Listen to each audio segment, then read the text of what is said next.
All right, you can open your eyes now and verify the results of your power manifestation. Whatever visible changes you can witness, go and have a look and share your results, and also look inside. If you experience any completion, and maybe during the power manifestation, while looking through the third eye and redesigning these body parts, you may have had certain understandings about yourself, some completion happening, so you can share all of that as well. Okay, so take a few moments to verify. If needed, take another picture as well and share the results of your power manifestation.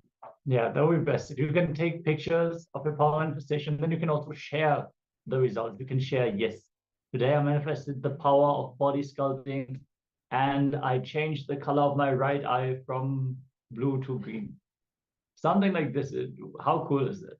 If you can share this with your friends and family, that is a great inspiration. And enriching others with the science of power manifestation will always lead to a breakthrough. Understand that. If you act from the space of life is for others, naturally it will be too easy to enter into the oneness space. It is not against others, it is for others, because they are your extension. So let us hold this space of oneness, which is also essential for the power to manifest in the first place. So we are going to continue on the path of transformation, superconscious, mutation, yoga, through Ashtanga, the 8 limbs as revealed by Patanjali. And yes, we're going to dive into the next Dhyana segment of the day. Yes, now the next technique or the next process that we'll be entering into is going to be based on intensity. And Swamiji said that with intensity, any movement that we do can lead to even a superconscious mutation. So essentially, when you have intensity, whatever context you are holding, whatever intention you have, you can directly reprogram yourself, reprogram your biomemory, muscle memory, and give a breakthrough to yourself with just intensity alone. So let's listen from Swamiji. Let's learn about intensity and everything related to the next process that we'll be entering into.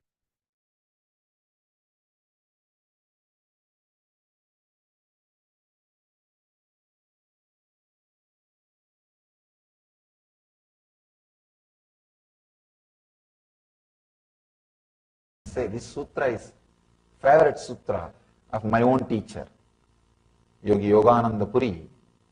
He will continuously repeat this one sutra. Anybody comes with any problem, from knee pain to some experiences of samadhi, any problem they come up, he has a standard answer. This only sutra I will repeat. He will say, Abhyasa Vairagyabhyam Tannirodha. Sometimes when they come and tell the problem, they'll tell, we know your answer, Swamiji. You don't have to answer, we just want to tell you our problem. We know the answer, we just want to tell you our problem. Means, this sutra is the ultimate solution for all the problems and obstacles you face in the yoga path, in the path of yoga. It is very easy to start the path of yoga because it is very inviting. See, when you see some yogi, how they live, when you see their life, it is just too much. First, you will naturally feel jealous. You will feel jealous. Naturally, what you will think? Next step, I should do what he has done. And with all the enthusiasm, you will buy all possible books, yoga mat and everything. Sometimes I have seen people buying whatever available related to yoga, get on set. And after 6 months, if you see, it will be lying down in garage for garage sale.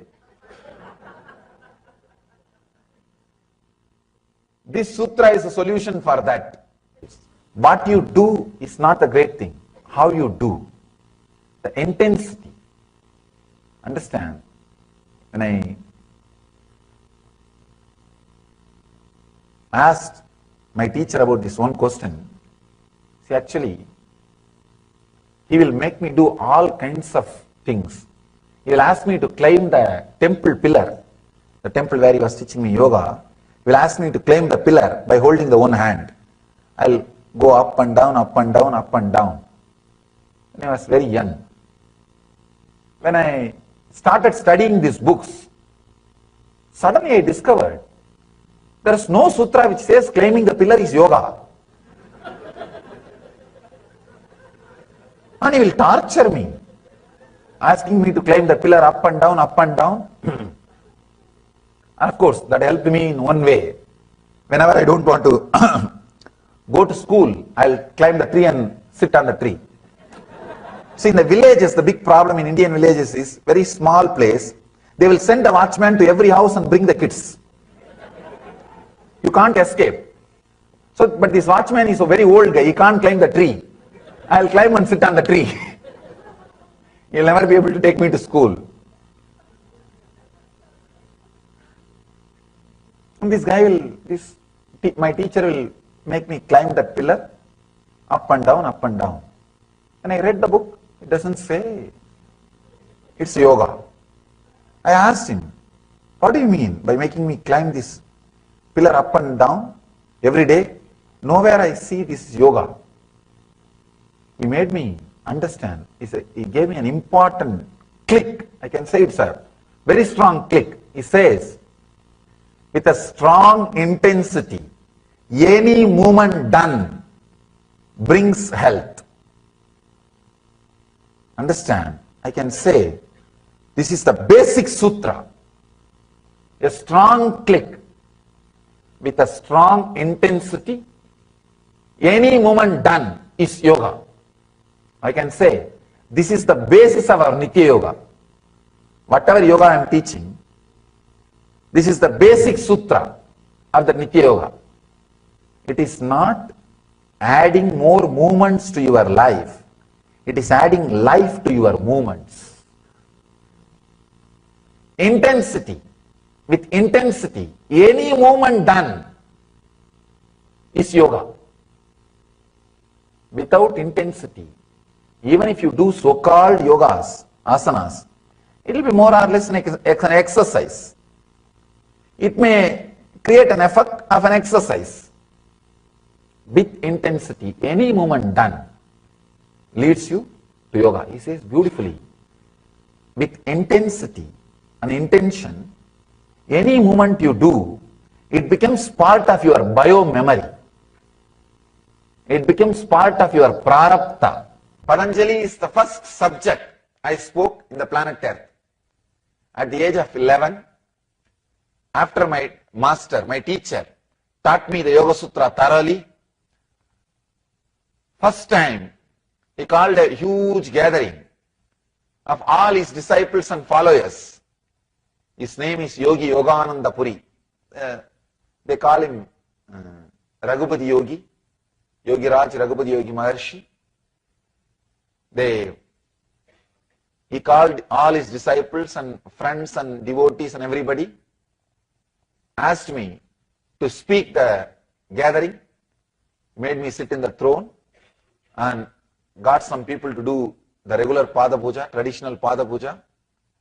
And officially, he put me in the public stage. I can say the first public lecture. And he gave an introduction that in the future, thousands of people will listen to him and thousands of things he will express, but I want to take the pride, I want to take the joy of putting him in the stage first and listening to him first. And he made me speak on Patanjali on this very sutra, the sutra which I spoke to you all today. He spoke.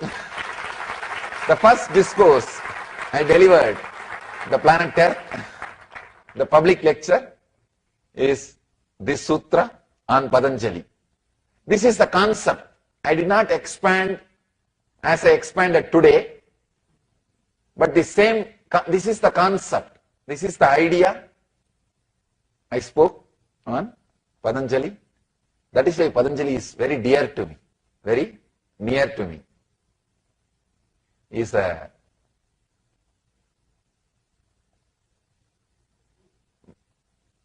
Patanjali is the knowledge, sutras. First, I learned, experimented, experienced, and expressed. So,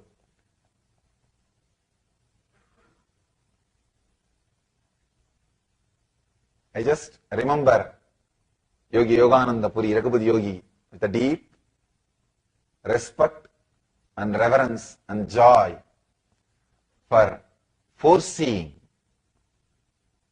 and bringing this knowledge to the whole world by sharing his knowledge with me. I remember him with all my reverence, respect and devotion, and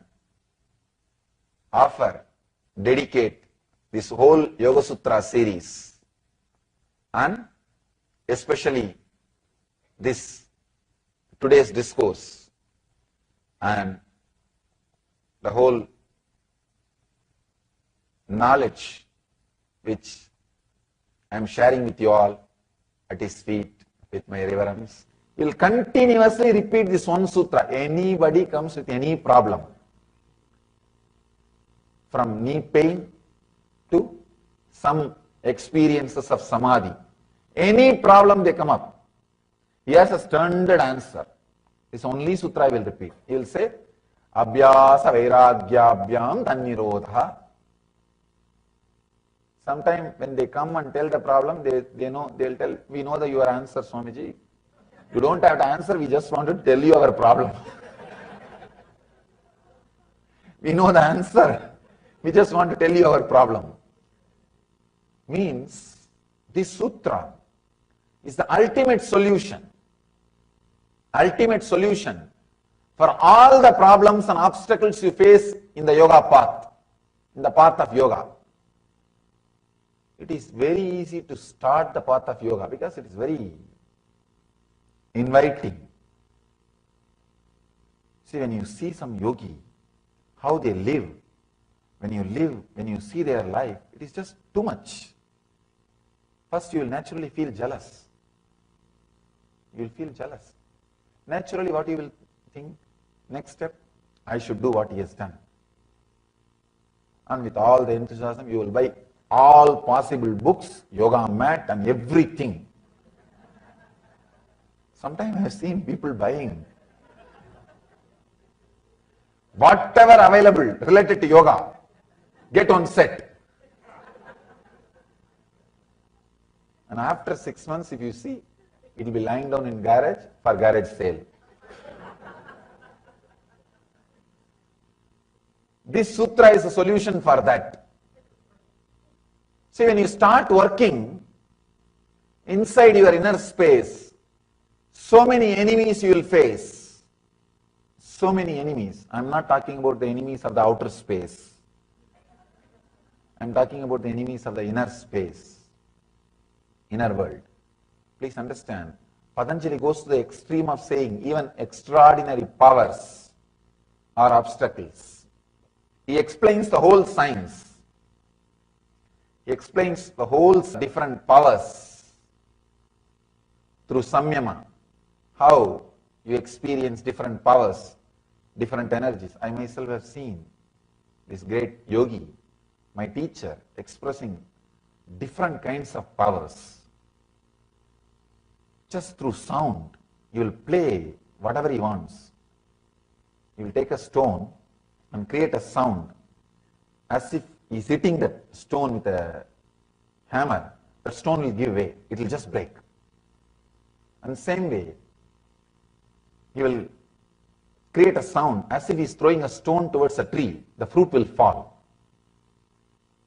Just he will play with the sound and will create a kind of a sound as if dog is inviting, barking, the dog's language, kind of an invitation.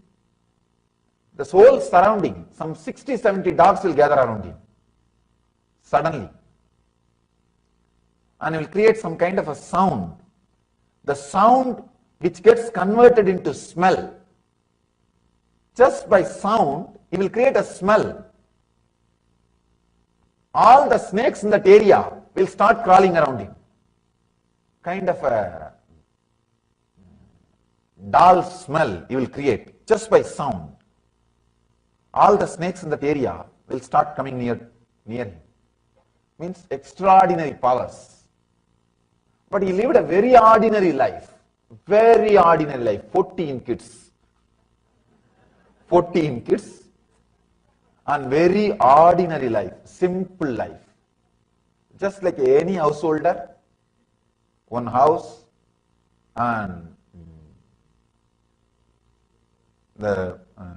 he will come once in a while to the temple here, there, and start talking to people and living a very ordinary life. Sometimes I used to ask him, when I see him expressing this kind of powers, why don't you express these powers to people? You will have a big following. He'll just laugh. He'll just laugh and say that the biggest miracle is producing few enlightened people. If I do that job, I am done. Not these small miracles, small powers. Patanjali explains all powers beautifully, but he says very clearly, even these things are obstacles. Even these things are obstacles.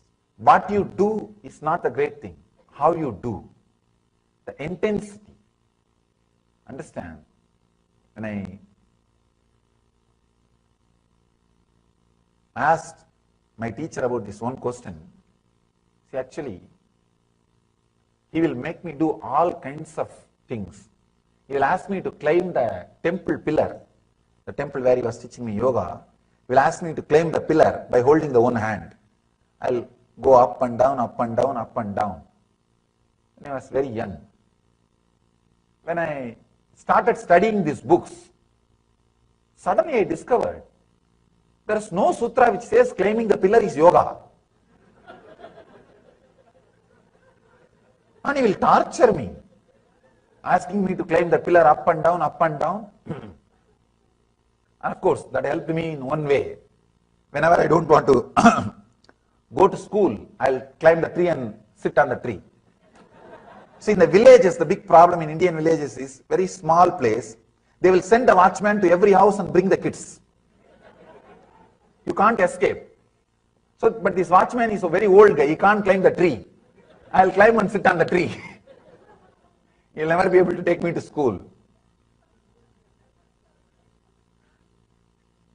And this guy will, my teacher will make me climb that pillar, up and down, up and down. And I read the book. It doesn't say it's yoga. I asked him, what do you mean by making me climb this pillar up and down every day? Nowhere I see this yoga. He made me understand. He gave me an important click. I can say it's a very strong click. He says, with a strong intensity, any movement done brings health. Understand? I can say, this is the basic sutra. A strong click with a strong intensity, any movement done is yoga. I can say, this is the basis of our Nitya Yoga.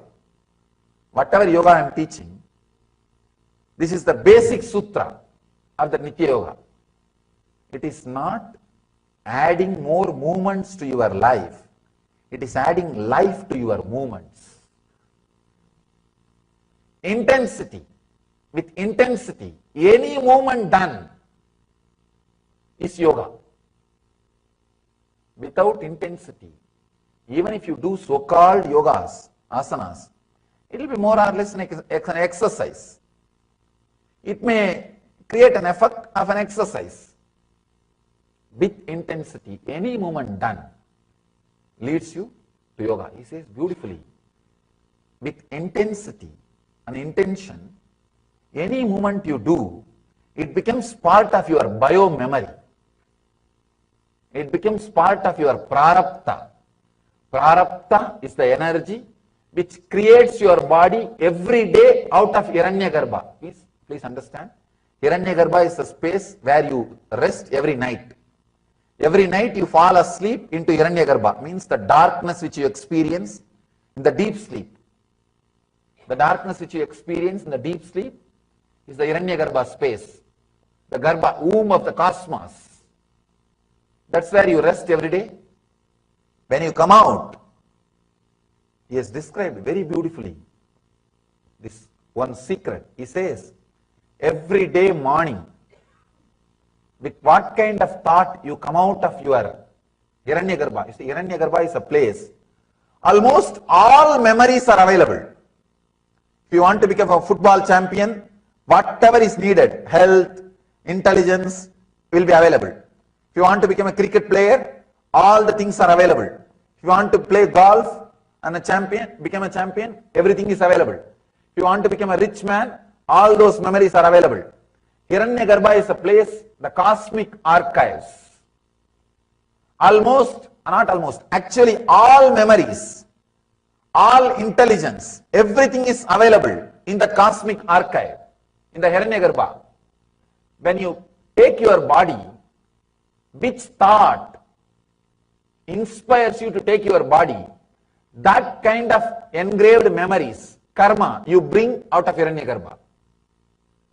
If you think, I should get up, I should get up to go for my job, then you bring what you need to do for that job. That kind of memories, you bring it out and you come out.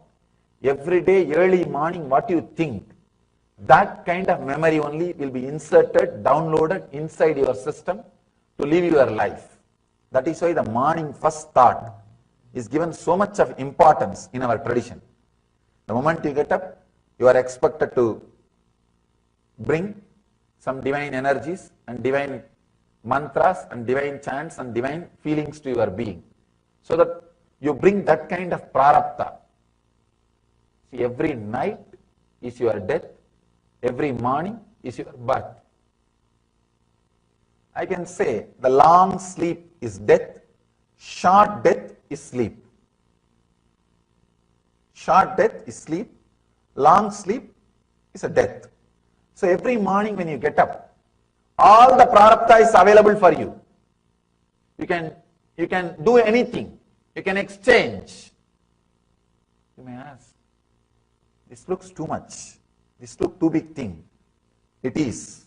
Please understand, it is. Because of your continuous habit, you bring the same set of samskara. If you decide to change from today, you can change. From today, if you decide to change, every day morning, first thought, if you strongly create some new thought, you want to be a different person, you will suddenly see that kind of memory, that kind of prarabdha, that kind of energy, that kind of samskaras, you will start expressing, you will start radiating, you will start living. And he says, of course, it is true. I myself have experienced this truth in my own life. Early morning, when you get up, if you decide, I want to play golf. If you have a strong thought, I want to play football, I want to play cricket, you will see, you bring that kind of body setup, that kind of prarabdha. That prarabdha designs your body.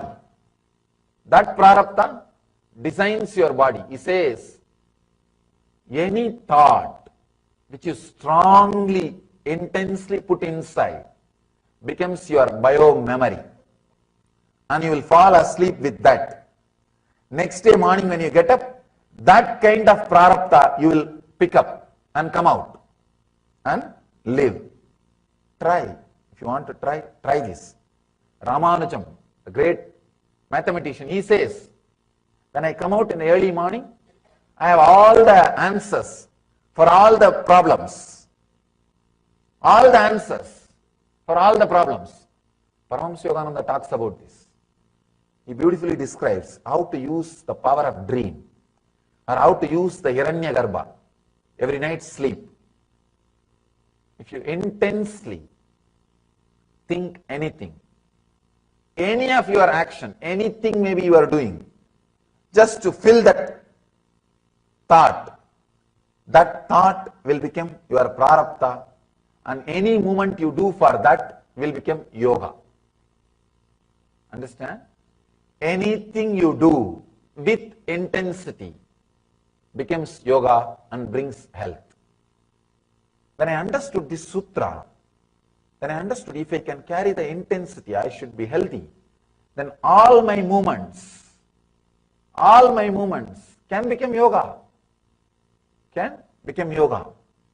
So, beautifully, Patanjali describes in this one sutra, all you need is abhyasa vairagyaha.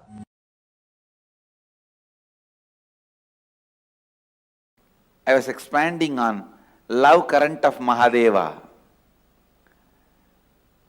and Isavasya Upanishad, 10th verse. Anyadeva hurvidyaya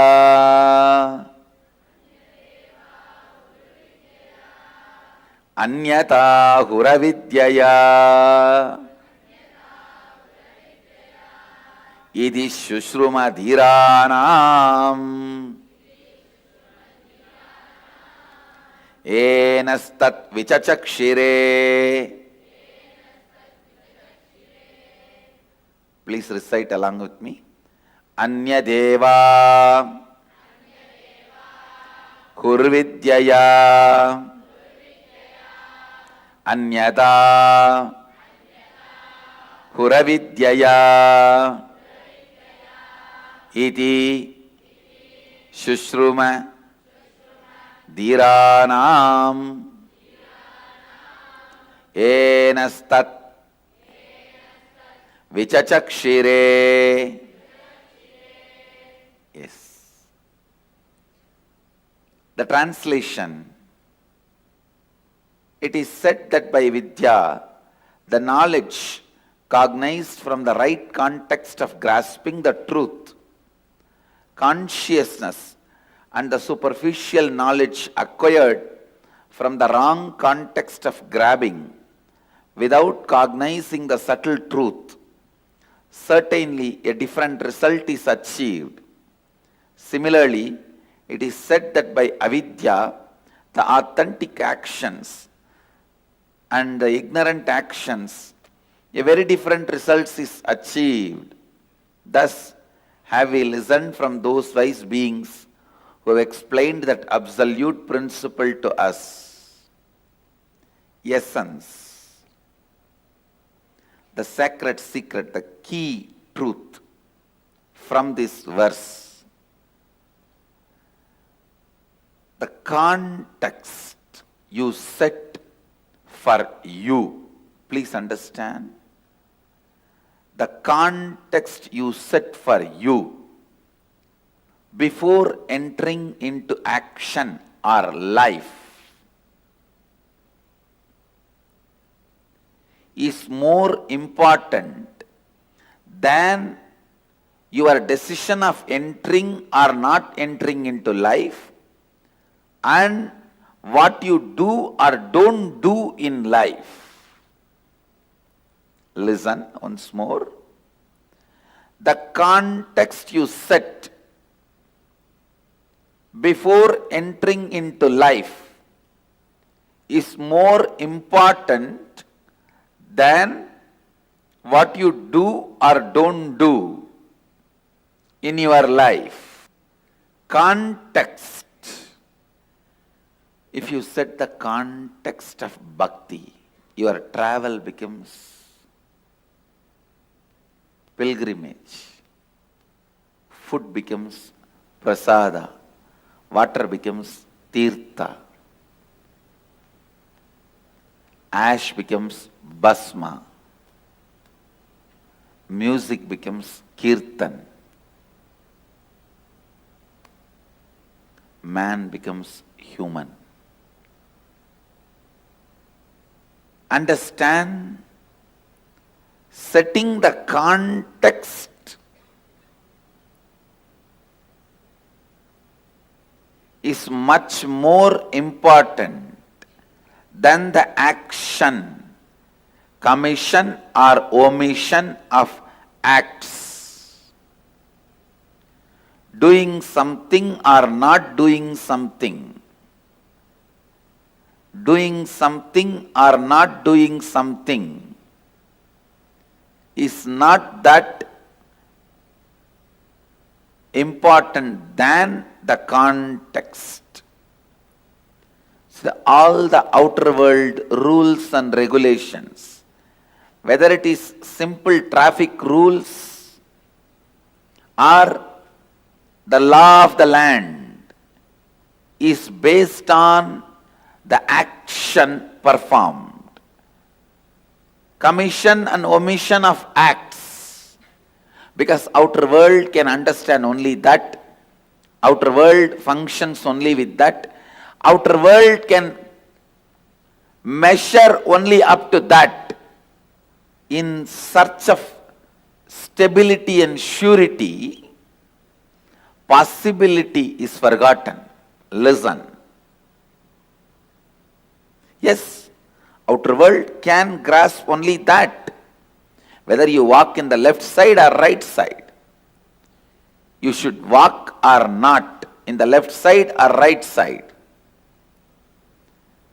It can only go to that extent.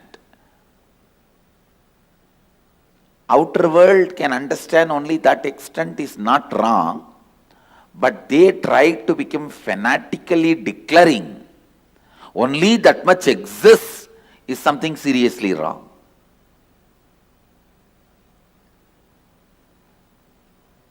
The outer world, materialistic beings, developing rules, regulations, laws, whether we should walk in right side or left side, whether we should go in left side or right side, whatever. Forming those rules, nothing wrong, useful for day-to-day life. But when they try to declare, there ends the matter of life. Nothing further exists, something is seriously wrong. Then something is seriously wrong. Things which may be conducive, guiding you in day-to-day life, may not help you, may not be conducive, may not be useful in life and death life. Understand? There is something called day-to-day life and something called life and death life.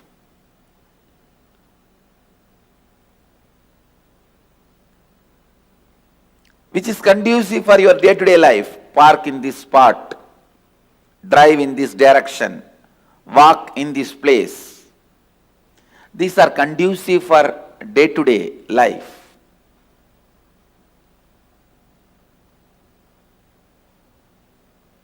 When these people who form the day-to-day life's laws, rules, try to dictate the larger truths or interfere in the field of larger truths, there starts confusion. There starts ignorance. There starts manipulation. There starts exploitation. There is no lane system among the planets. There is no lane system in life and death, traffic.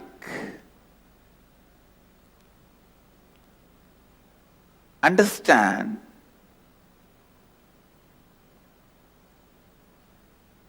the context set for day-to-day life may not be sufficient for life and death life.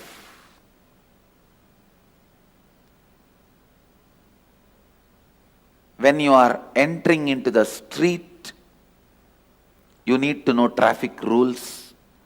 When you are entering into life, you need to know the laws of life, the truths of living enlightenment. Setting the context before you enter into life.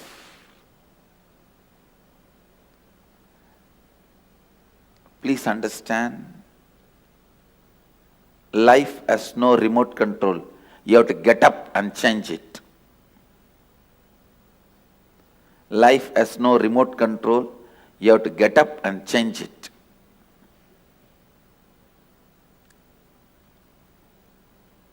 Setting the right context before you enter into the life. If you have the right understanding and context, so much of activism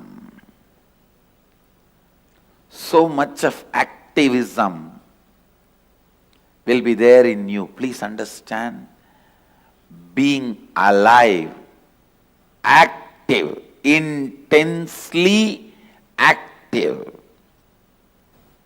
Have the right context, intense energy and activism. Understand, intense energy and activism. It is activism. There starts the first step, enlightenment. Intensely alive, intensely active, intensely intent. Your intention should have intensity. The context set for life plays a very important role than commission and omission of acts. Bring completion to yourself before entering into anything.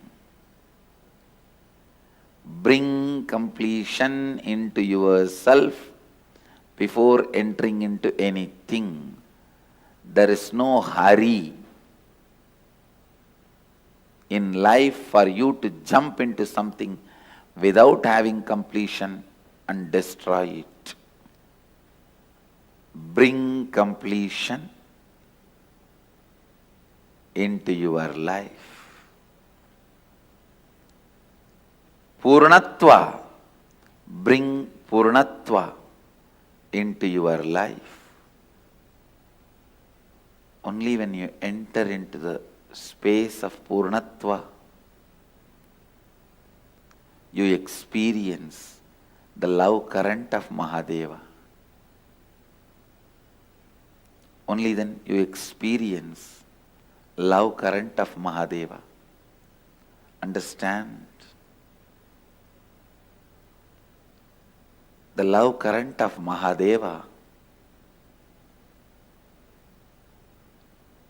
is one of the most important, most powerful, most important and most powerful, brilliant, intelligent, energetic, efficient, alive, ultimate experience of life. Understand, the love current of Mahadeva not just gives you some energy, it makes you become Mahadeva. It makes you, it transforms you into Mahadeva. Unsaid, unspoken, deeper, I can say in a way, deepest realities of life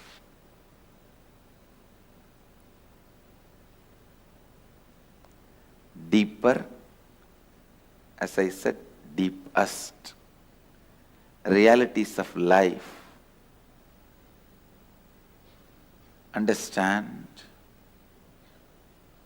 Unsaid deeper realities of life revealed to you by the love current of Mahadeva is what I call siddhis, powers.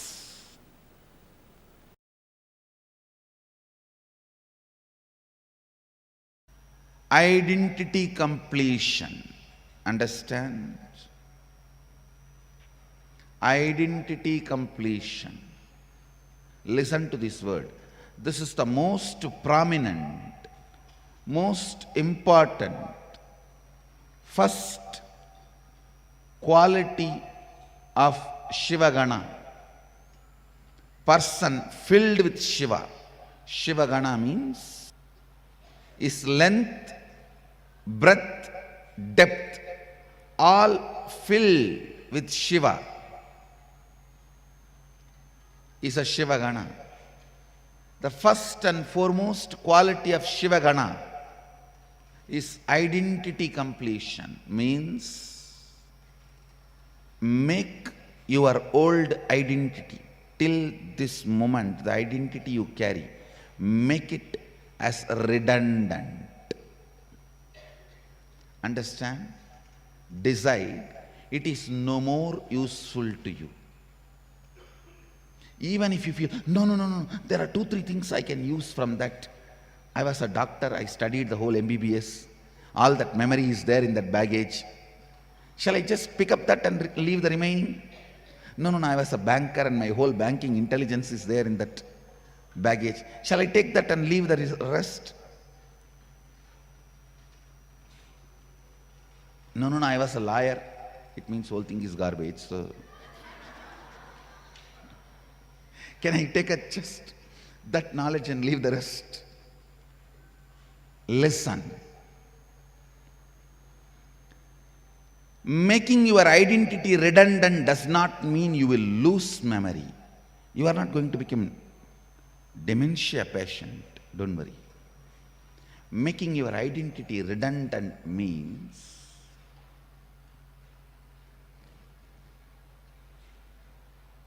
living constantly with the clarity you are your intention to be. All the physiological, psychological, neurological ups and downs are not you. That is your identity. Or your identity. Make that redundant. I am telling you. Most of you will not even bother whether these AC machines are working or not. But the moment you see the AC machines are fixed, you are already feeling cool. Because psychologically you feel secure. I am not going to be roasted in this. India's Middle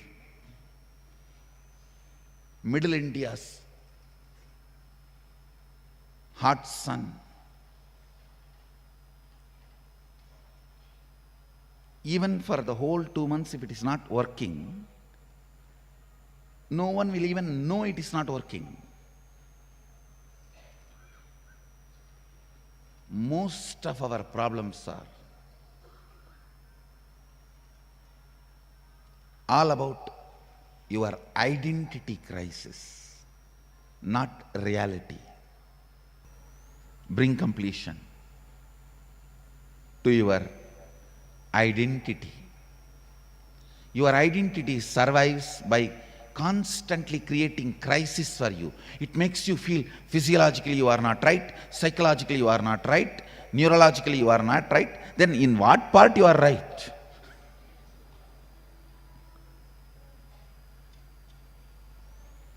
Make your physiological, psychological, neurological ups and downs redundant. Morning yoga, only during morning yoga you will feel, oh, I think this is not working properly, that is not working properly, I think I am having something here, I think I am having something there. Because all these are not working properly, only you need yoga. If everything is working properly, then why you need yoga? That is what I call physiological, psychological, neurological ups and downs. Your physiological, psychological, neurological ups and downs are not you. Make that identity crisis component of you, the identity, redundant. Redundant. Perfection is not the goal, doing is the goal.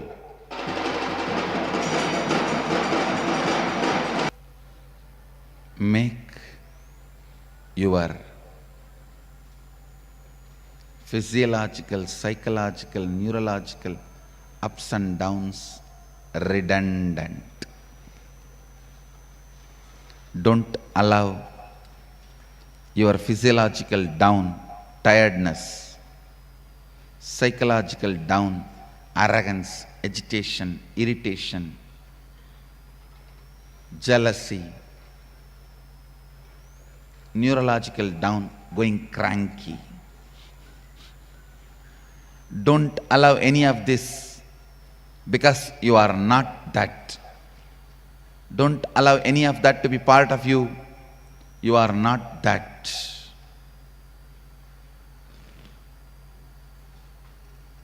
You are just your intention to be Sadashiva.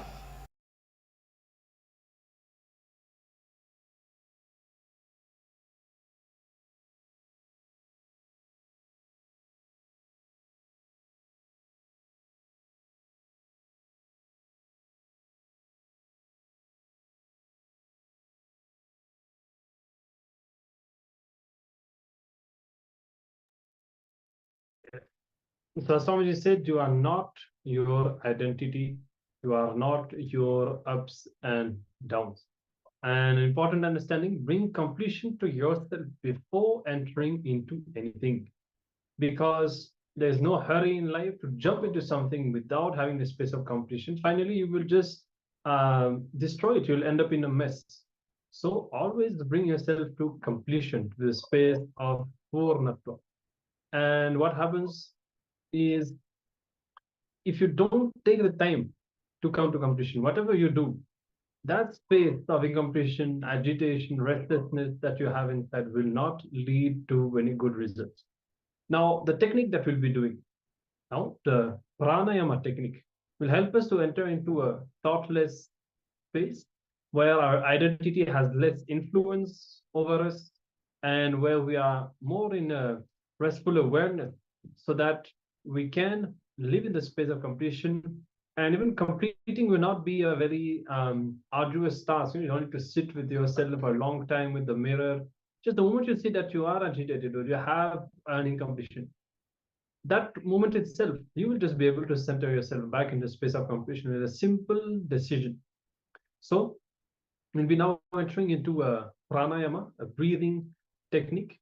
As we said, will help us achieve a thoughtless space where there is only air movement, breathing, but no thoughts, which is the space that we are supposed to be in, the highest space.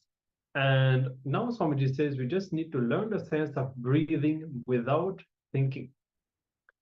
So if anyone has any heart condition, do not strain yourself, do it very lightly, and you can take a break between each round of the process as required to make it comfortable. For the others, if it is fine, try to perform the Kriya continuously without any interruption. So you'll be first standing up. So we invite participants now to come to a standing posture. And you can separate your legs so that you are stable. So that your legs don't need to be wide open. Just have a reasonable gap in between your legs. And you're going to first inhale as slowly as possible. So in a standing posture, inhale as slowly and as deeply as possible. And then you'll be holding the breath as long as you can comfortably. Once you feel that you cannot hold anymore, you'll be exhaling again as slowly as you can. So don't empty all the air too fast. Try to control the exhalation. And after exhaling, again, you'll be trying to hold as long as you can with your lungs empty. Before you inhale again, hold as long as you can. And then you can again inhale slowly and repeat the process.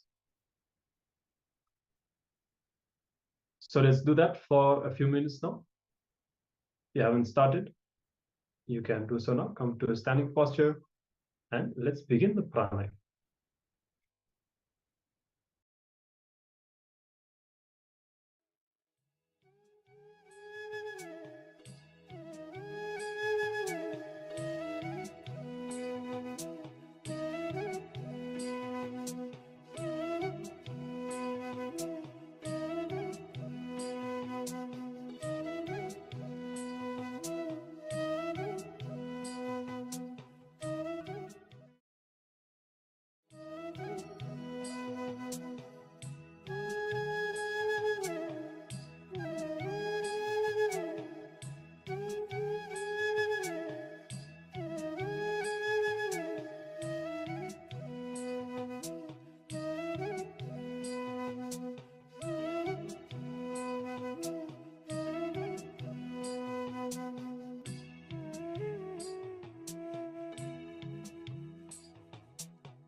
You can now breathe calmly for a few moments. The first round of 5 minutes is completed. Just breathe calmly for a moment before we enter into the second round, the second set of 5 minutes of this pranayama. Inhaling as slowly and deeply as possible, holding the breath as long as you can comfortably, then exhaling as slowly and deeply as possible, and after the exhalation, again holding the breath as long as you can before inhaling again. Take a few more moments.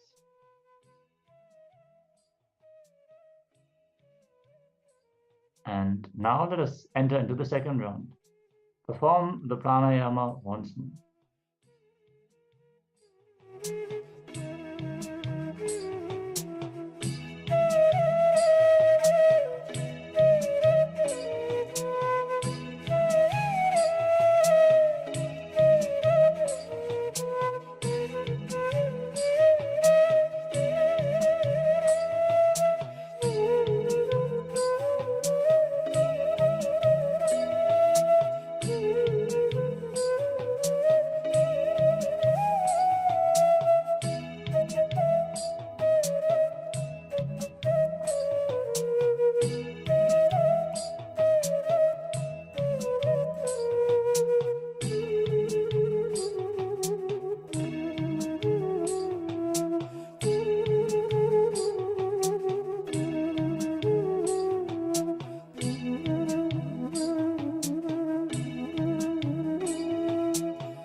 So you can now take a short break, catch your breath for a few seconds. You can relax. Inhale and exhale comfortably for a few moments.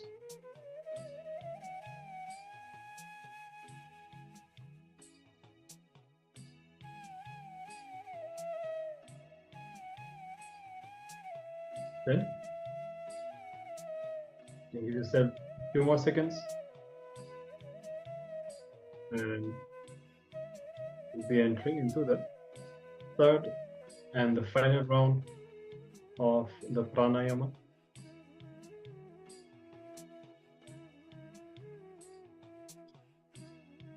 So you can come back to the posture once again. Start the cycle of inhalation, retention, exhalation, and holding the breath on empty lungs. You'll be doing the pranayama for 5 more minutes.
All right, you can relax now.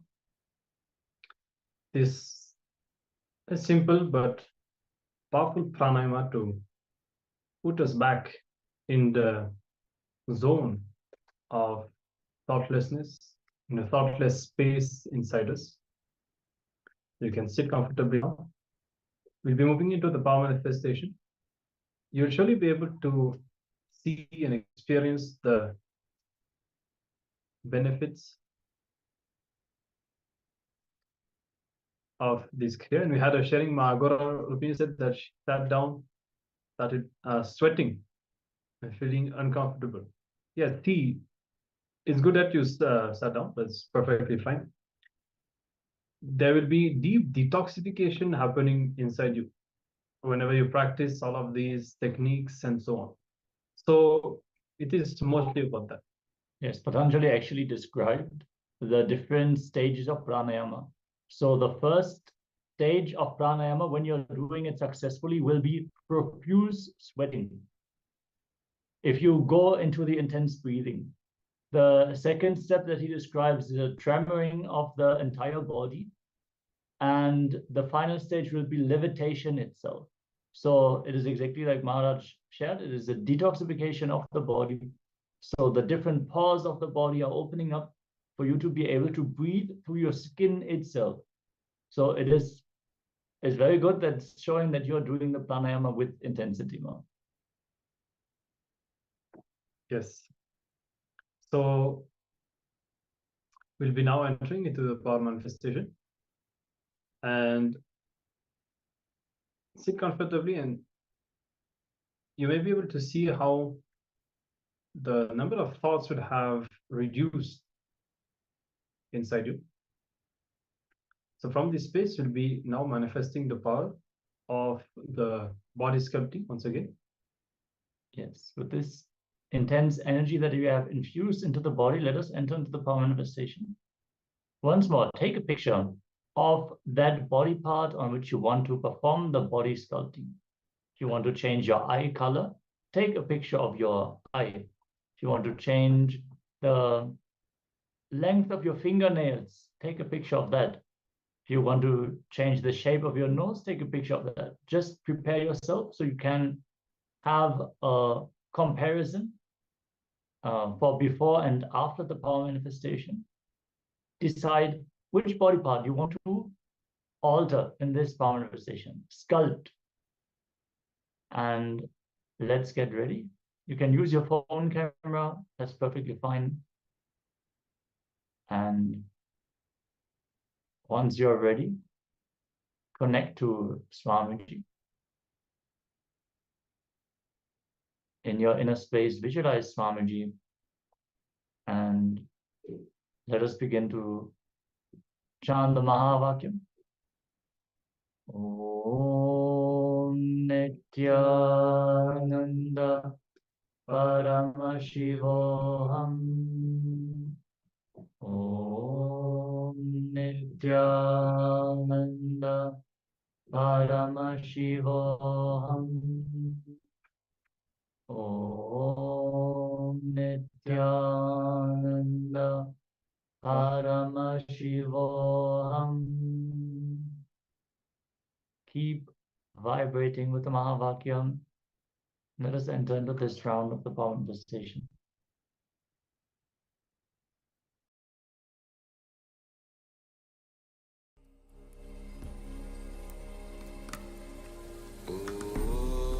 Nityananda Paramashivoham.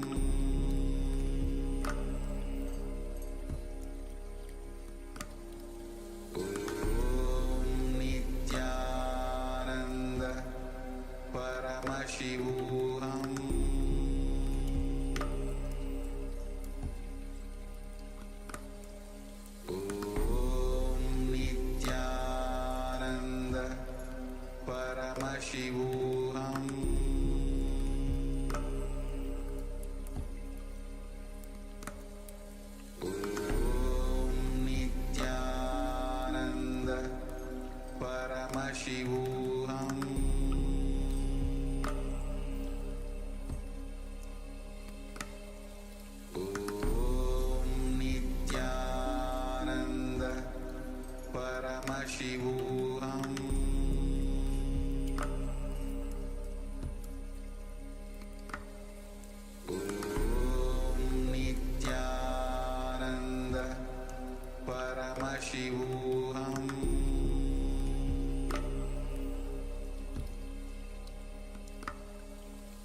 Paramashivoham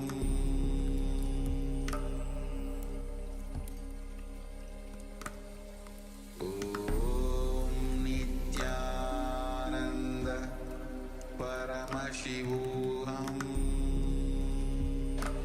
Dhyana Yoga. Om Nityananda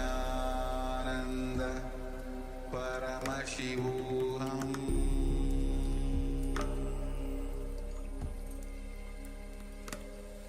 Om Nityananda Paramashivoham. In Bhagavad Gita, 4th chapter, Jnana.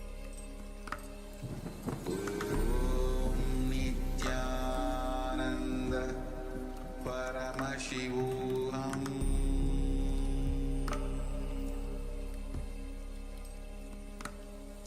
Om Nityananda Paramashivoham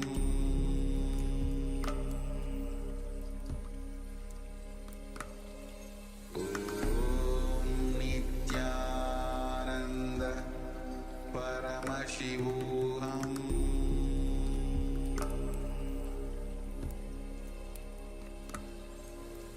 Om Nityananda Paramashivoham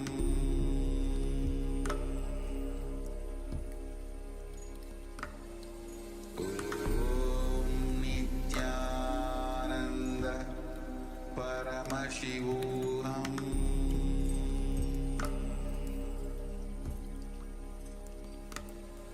Om Nityananda Paramashivoham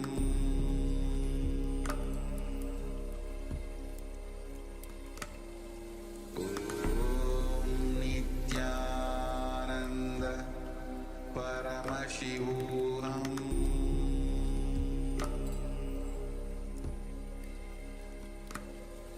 Om Nityananda Paramashivoham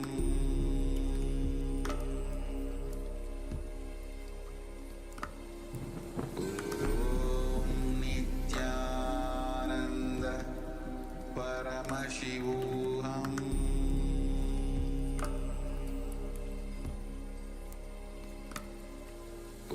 Om Nityananda Paramashivoham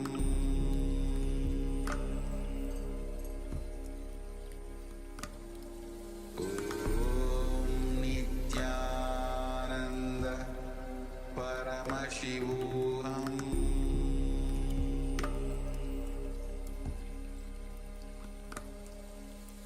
Om Nityananda Paramashivoham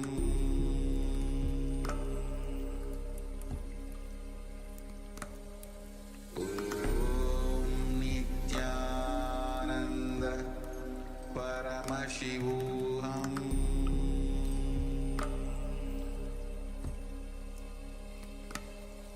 Om Nityananda Paramashivoham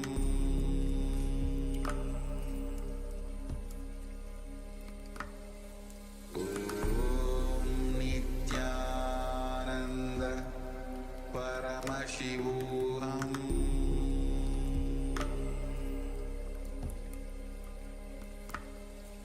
Om Nityananda Paramashivoham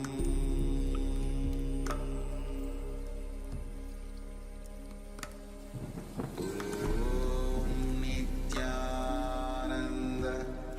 Paramashivoham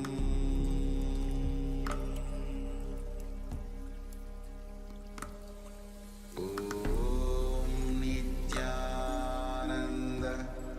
Paramashivoham